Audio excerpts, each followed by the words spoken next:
Assalamualaikum warahmatullahi wabarakatuh. Saya Valentinus Farel Farezi dengan NIM belakang 30225.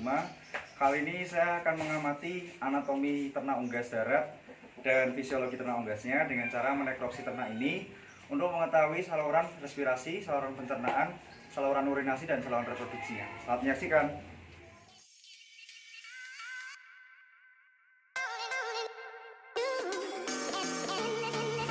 Berikut merupakan proses pemotongan pada ayam jantan yang telah kami pilih, yang kemudian dilanjutkan dengan pemotongan ayam betina. Sebelum dilakukan pemotongan, kami telah melakukan pembersihan pada bagian bulu ayam di leher untuk mempermudah dalam pemotongan. Pemotongan kami lakukan dengan menggunakan pisau bedah yang telah kami siapkan.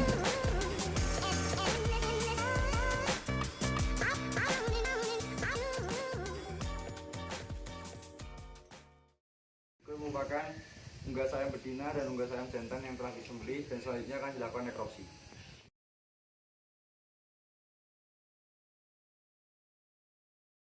Sebelum dilakukan nekropsi, terlebih dulu kami melakukan pencabutan bulu pada ayam yang telah kami didihkan di air yang mendidih.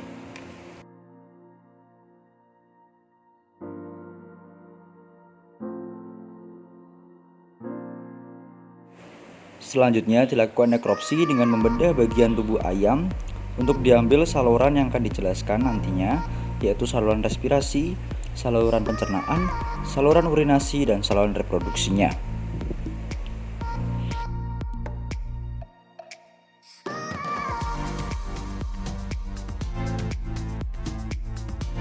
Jelaskan saluran respirasi pada ternak unggas. Ya, dimulai dari hidung. Di hidung ini merupakan organ respirasi eksternal yang berhubungan langsung dengan lingkungan luar. Nah, fungsi hidung ini sendiri sebagai jalur keluar masuknya O2 dan CO2 dari luar maupun dari dalam tubuh ayam ini sendiri. Lalu selanjutnya laring. Di laring ini terdapat katup yang disebut epiglotis yang akan membuka dan menutup saat ayam bernafas dan membedakan antara jalur respirasi dan jalur pencernaan. Kemudian ada trakea. Di trakea ini berbentuk seperti tabung dan tersusun atas rangkaian cincin tulang rawan yang ditumbuhi bulu getar atau silia. Fungsi dari trakea sendiri sebagai jalur jalannya masuknya udara. Kemudian ada bronkus. Di bronkus ini merupakan percabangan dari trakea yang memisahkan antara paru-paru kanan dan paru-paru kiri. Dan penyaringan terakhir sehingga udara masuk ke paru-paru benar-benar sudah bersih. Nah, di bronkus ini terdapat banyak percabangan lagi, yaitu bronkiolus. Nah, di bronkiolus ini merupakan penghubung antara bronkus ke alveolus. Nah, alveolus sendiri berada di dalam paru-paru dan di paru-paru ini terletak dalam rongga dada, kanan 3 gelambir dan kirinya 2 gelambir. Nah, fungsi dari paru-paru ini merupakan pertukaran O2 dan CO2 yang terjadi di alveolus di dalamnya. Baik, selanjutnya saya akan menjelaskan mengenai saluran pencernaan pada ternak unggas. Seperti pada bagian-bagian berikut, pertama yaitu pakan masuk melalui paru. Nah, paru ini berfungsi sebagai alat bantu untuk mengambil pakan.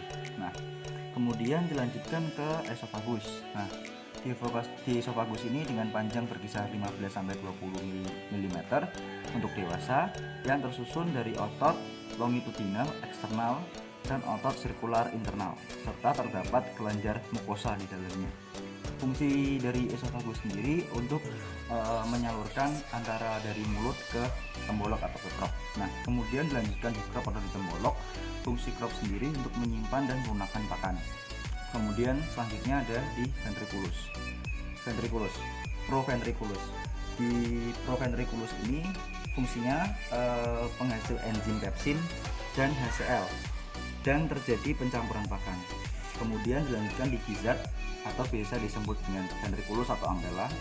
Nah, di gizzard ini pencernaan terjadi secara mekanik karena ada otot yang dilapisi oleh keratinoid yang tebal dan kuat untuk memecahkan pakan.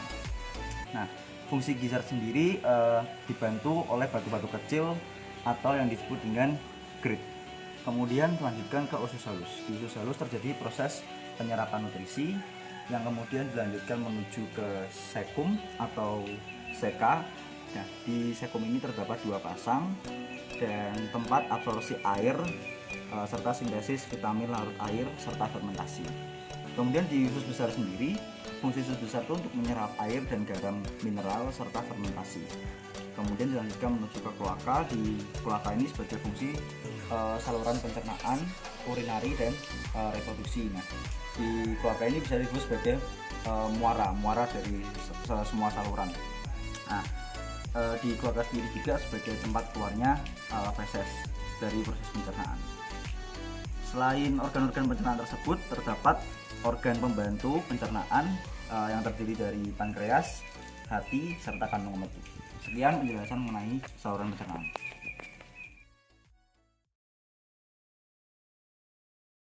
Berikutnya saya akan menjelaskan mengenai saluran urinasi. Yang pertama ada ginjal. Ginjal merupakan organ yang sepasang dan masing-masing terdiri dari 3 lebus menempel pada tulang punggung. Fungsi ginjal sendiri untuk menyaring dan membuang limbah seperti pada racun, garam berlebih dan urea yang mengandung limbah nitrogen hasil dari metabolisme protein. Urea yang terbentuk nantinya dalam tubuh diangkut melalui darah ke ginjal untuk kemudian dibuang. Tanpa ginjal, limbah dan racun akan menumpuk dalam darah. Kemudian selanjutnya ada ureter. Ureter untuk menghubungkan masing-masing ginjal dengan kloaka. Karena ayam tidak memiliki kantong urin, maka urin langsung masuk ke kloaka, tepatnya di bagian urodeum. Kloaka sendiri merupakan muara saluran pencernaan, urinasi, dan reproduksi.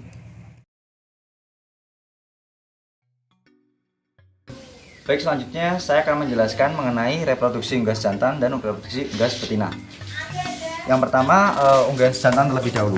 Nah, pada reproduksi unggas jantan ini, yang pertama ada testis. Testis ini berjumlah sepasang, terletak dalam rongga perut pada ujung kranial ginjal, dan fungsi testis sendiri untuk memproduksi spermatozoa dan hormon testosteron. Kemudian selanjutnya ada epididymis. Pada organ epididymis ini, saluran epididymis ini merupakan satu lapisan yang dimiliki setiap testis yang terletak menempel pada dinding luar testis. Nah, fungsi dari epididymis sendiri sebagai alat transport, penyerapan air, dan penyimpanan semen atau pematangan spermatozoa. Kemudian selanjutnya ada vas deferens. Pada vas deferens ini bentuknya seperti pipa memanjang dan mengandung otot-otot licin yang berperan dalam mekanisme pengangkutan semen saat ejakulasi. Nah, vas deferens ini juga sebagai penghubung antara epididymis dengan penis. Nah, ada papila di sini. Papila di sini sendiri merupakan fungsi utama untuk alat kopulasi pada unggas jantan. Ini ada organ reproduksi pada unggas betina. Yang pertama ada ovarium, terlihat di daerah ginjal dan antara rongga dada. Ovarium sendiri fungsinya sebagai penghasil sel telur, hormon reproduksi, dan kuning telur. Nah, selanjutnya ada oviduct. Oviduct ini terdiri dari infundibulum, magnum, dan isthmus. Oviduct ini merupakan saluran penghubung antara ovarium dengan uterus. Nah, yang pertama ada infundibulum. Infundibulum bagian teratas berbentuk corong dan berfimbria. Dan fungsi dari infundibulum ini sebagai penangkap sel telur yang diovulasikan. Selanjutnya ada magnum. Magnum ini bagian terpanjang, yaitu 33 cm. Batas dengan infundibulum tidak dapat terlihat dari luar. Kemudian fungsi dari magnum sendiri merupakan penghasil sel putih telur yang terjadi 2 hingga 3 jam. Dan kemudian selanjutnya ada isthmus. Isthmus merupakan batas magnum dan isthmus yang terlihat jelas dan panjangnya 10 cm. Fungsi dari isthmus ini membentuk membran kulit telur yang terjadi 1 jam dan terjadinya plumping flow dan penambahan air untuk mengencangkan sel telur. Kemudian selanjutnya ada uterus. Uterus ini fungsinya sebagai pembentuk cangkang telur dan terjadi penyempurnaan sel telur. Kemudian ada vagina. Vagina ini saluran terusan dari uterus dan alat kopulasi unggas betina. Telurnya hanya berada dalam vagina dalam waktu singkat, dan telur akan dilapisi muskus yang berguna untuk menyumbat pati-pati ke rabang. Dan terakhir ada kloaka. Kloaka itu sebagai tempat keluarnya telur.